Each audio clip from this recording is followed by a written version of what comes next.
Sir Arthur Sullivan, 1842 to 1900.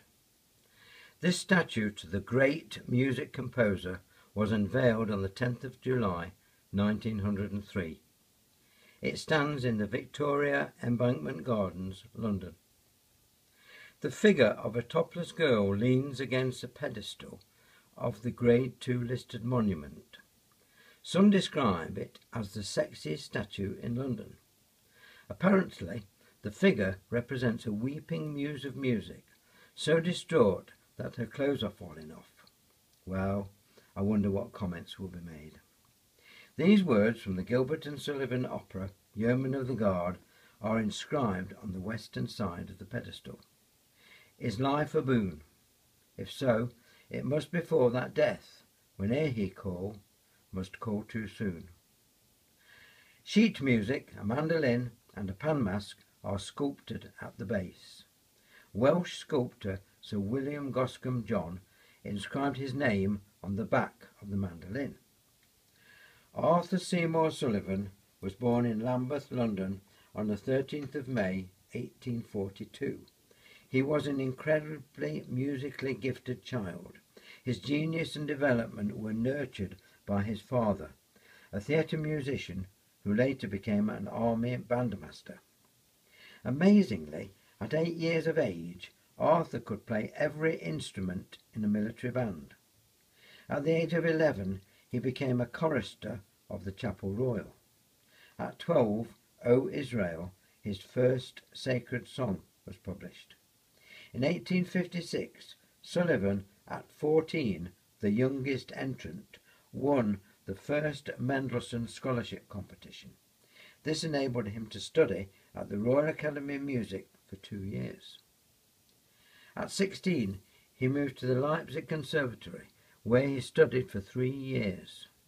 His final examination piece at Leipzig was a set of incidental music to Shakespeare's The Tempest. On his return to London, Arthur was employed as organist at St Michael's, Chester Square, London. In April 1862, The Tempest was performed to a considerable acclaim and a huge audience at the Crystal Palace. A second performance was highly praised by Charles Dickens. Although Sullivan became famous overnight, he continued to work. He taught, conducted, and played the organ. He became principal of the National Training School for Music, now the Royal College of Music. He edited hymnals and composed songs and hymns. Later, he was appointed organist at the Royal Opera House, Covent Garden. Arthur continued to compose. Ballet music, choral, orchestral, cello concerti, symphonic and sacred music all flowed from his pen. In 1871, Sullivan wrote the music for the hymn Onward, Christian Soldiers. I wonder how many times this has been sung. Arthur composed incidental music for many theatrical performances.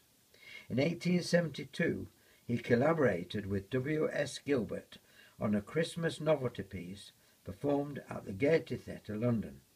This ran for 63 performances, far longer than anticipated. The big association with Gilbert started in 1875. Richard Doyley Cart asked Sullivan to compose music to a libretto already written by Gilbert. The result, Trial by Jury, was a huge success. Cart contracted Gilbert and Sullivan to write for him.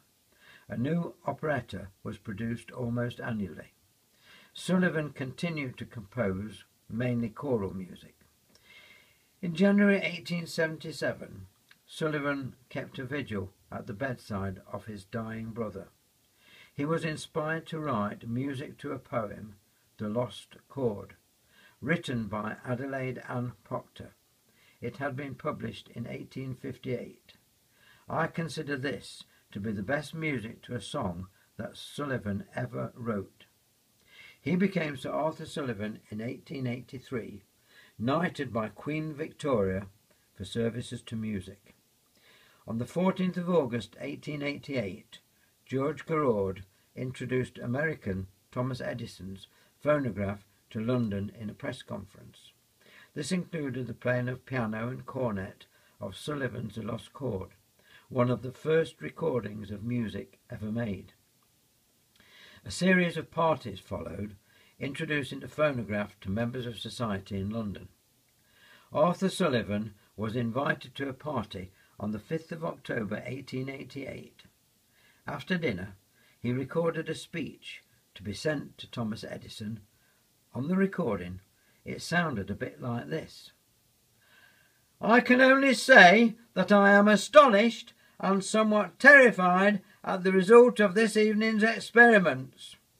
Astonished at the wonderful power you have developed, and terrified at the thought that so much hideous and bad music may be put on record forever.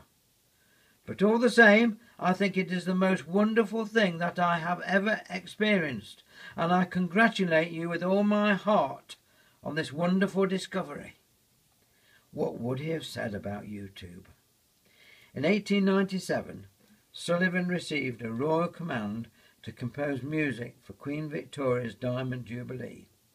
This included a ballet, Merry England, which ran for 6 months.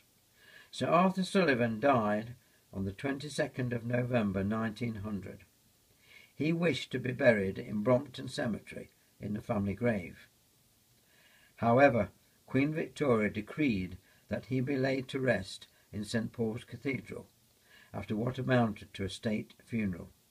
He left a legacy of around 300 compositions, theatrical, choral, orchestral, chamber music, anthems, hymn tunes and songs, and of course his famous collaboration with W.S. Gilbert. This is Michael Parkinson, and thanking the Sir Arthur Sullivan website for the information, another website which I have used to put this tribute together. Thank you.